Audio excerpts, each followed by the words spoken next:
In this video, we look into Azure private subnets.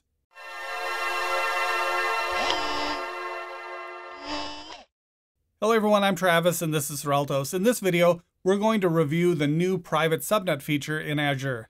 Before that, please like, subscribe, and share with a friend, and let me know your thoughts in the comments below. Check out my courses on Azure Virtual Desktop, Hybrid Identities with Windows AD and Entra ID, and Windows 365 with Intune Management, available at udemy.com. The links are below. And thank you, channel members. Your support is appreciated. Back to it. If we deploy a VM in Azure today, the default behavior is that it will get internet access, even if we don't explicitly configure that access. This causes problems because the public IP the VM uses is subject to change. Also, this configuration is not secure by default. A new VM can bypass any firewall or content restrictions your organization may have in place. Microsoft recently announced that default internet access will be disabled for VMs in Azure starting in September of 2025. I did a video on that a couple weeks ago. Check that out if you'd like to learn more. The link is above or below someplace. There's a new feature in public preview that will prevent default outbound access for VMs that connect to a subnet. This will improve the overall security of virtual machines deployed in Azure. This new feature is called private subnets. Using private subnets is also a way to verify your organization is ready for the changes coming in September of 2025. With private subnets, you know any VM deployed to a subnet will need explicit access to the internet. It does this by setting the default outbound access parameter to false. The VM will only have internet access if you configure that access. Keep in mind that selecting private subnets does not mean the computer attached will not have internet access at all. We just need to explicitly define the path with a NAT gateway, network virtual appliance, load balancer, firewall, or some other device or path to the internet. Also, private subnets have nothing to do with private endpoints. We can use private subnets with private endpoints, but private subnets work the same as non-private subnets when it comes to private endpoints. Let's jump into the portal and see how private subnets work. Here we are in the Azure portal. We have a VM on a subnet that's pretty vanilla. No advanced features set. The private subnet has not been configured. There's also an Azure Bastion deployed, and this VM does not have a private IP. This is a standalone VNet without peering, gateways, or NVAs. There's no internet access explicitly configured. Let's go to the VM. From here, you can see there's no public IP address, and it's attached to that default subnet. Let's log into the VM.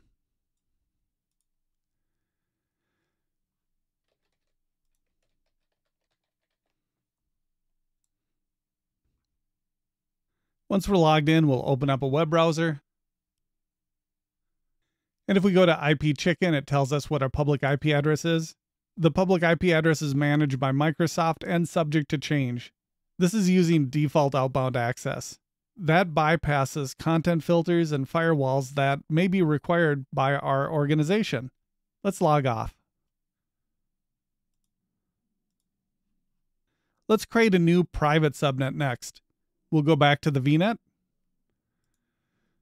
From here, we'll go to subnets and add a subnet. We'll give the new subnet a name. We'll call this one private. The rest can be left as default except for enable private subnets. This enables the preview feature and makes the subnet private. We'll add the subnet. Once we have the private subnet created, we'll move the VM to the new private subnet. Let's go to the VM. Here we are at the test VM.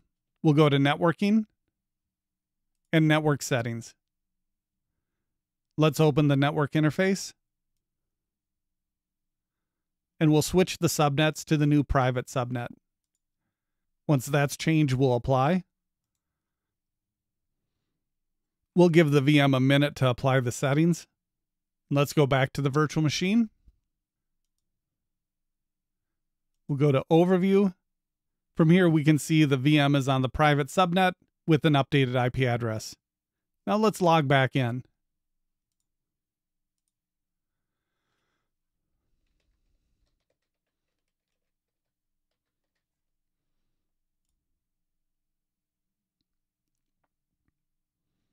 Once we're logged into the server, let's open up a web browser. Let's try to go to IPChicken again. That's going to take a minute. Let's run the command prompt. And we'll try to ping an external server.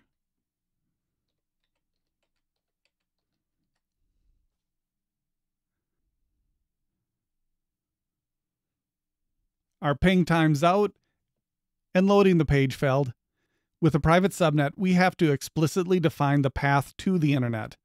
We could add a NAT gateway, Azure firewall, peer with a VNet that has a route to the internet, or put some other explicit internet access in place. With a private subnet, default outbound access doesn't work. That is how to create a private subnet in Azure. I hope that helps you better understand private subnets in Azure. Please don't forget to like and subscribe, and thanks for watching.